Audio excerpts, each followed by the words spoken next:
اللہ نے کرنی ہے گلاں کریے میرے بھائیو میرے دوستو.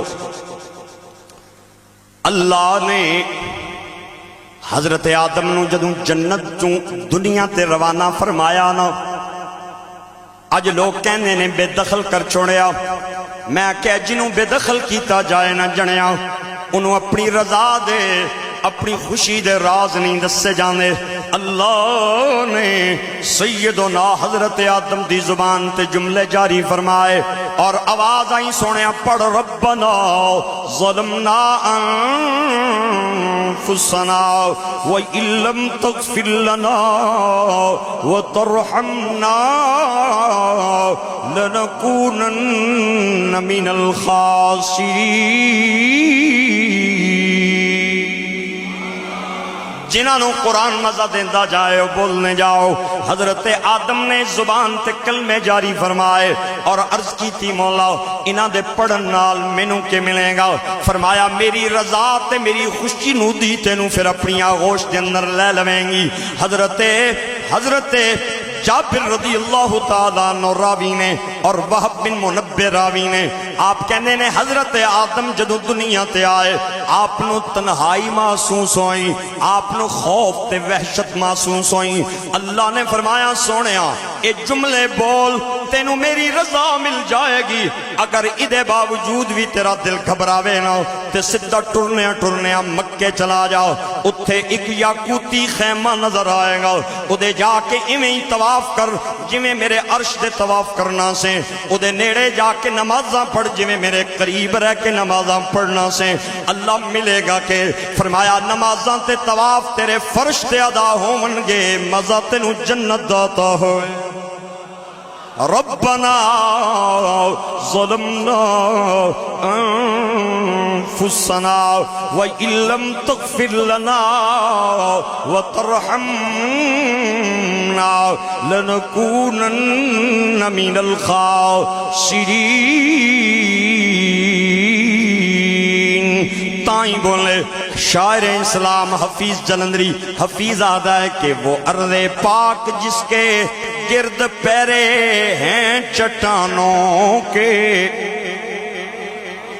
شاعر اسلام بعد لوگ کہنے نے حفیظ جلندری نے صرف پاکستان دا ترانہ ہی لکھیا ہے.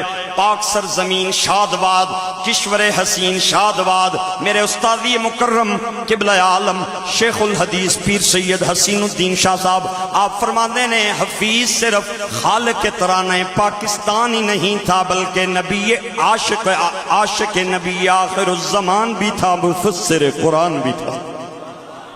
حفیظ آدھا ہے کہ وہ ارض پاک جس کے گرد پیرے ہیں چٹانوں کے، ازل سے جس کے آگے سر جھکے ہیں آسمانوں کے. اللہ تو انہوں برکتاں تھا فرمائے سارے بولو کہ وہ ارض پاک جس کے گرد پیرے ہیں چٹانوں کے، ازل سے جس کے آگے سر جھکے ہیں آسمانوں کے. یہ وہ منبع جس میں دن رات کرنیں نہاتی ہیں، ہوائے جس کے ذرے ذرے کو سر پہ اٹھاتی ہیں. یہ وہ مکہ معظمہ ہے. علماء نے لکھے ہے کہ حضرت آدم نے 40 حج کیتے. کتنے حج کیتے؟ 40. اور پھر آپ دا وصال ہویا. آپ دے فرزند ارجمند سیدنا حضرت شیس علیہ السلام دے زمانے وچ بھی او خیمے دی شکل وچ ہی اللہ نہ کر سی. حضرت آدم نے دور وچ بھی خیمے دی شکل وچ ہی سی. اور جدو حضرت نوح نے زمانے طوفان آیا نا، طوفان نوح تے اللہ نے پھر اپنے اس کرنا او جڑا خیمہ سی اس نو آسمان تے اٹھا لیا. ہن عام لوکاں نو پتہ کوئی نہیں کہ اتھے اللہ نہ کر رہے، لیکن خاص لوگ جاننے بھئی اے او جگہ ہے جتھے اللہ نہ کر. اچھا میں پوچھنا چاہنا حضرت ابراہیم علیہ السلام نے اپنے بیوی بچیاں نو اتھے چھوڑیا تے بہت پہلے سی، کعبہ تے بہت بعد وچ تعمیر کیتا سی اپنے پتر نال مل کے. میں پوچھنا چاہنا اس نے کی وجہ سی؟ اس نے وجہ یہ سی کہ حضرت ابراہیم جاننے سن اللہ نہ حکم سی اور اشارہ سی کہ یہ وہی جگہ ہے جتھے اللہ نہ کر رہے. بیوی نو نال لیا، معصوم بچے اسماعیل نو نال لیا، ایک تھیلی کھجورا نہیں نال لئی، پانی نہ چھوٹا جا مشکیزہ پریا. اے ترے ہستیاں سواری تے بہ گئیاں، پچھے بیوی ہے اور اگے بیٹا ہے، درمیان دے اندر اللہ دے پاک نبی نے، تے سواری مکے ول چل دی آ رہی.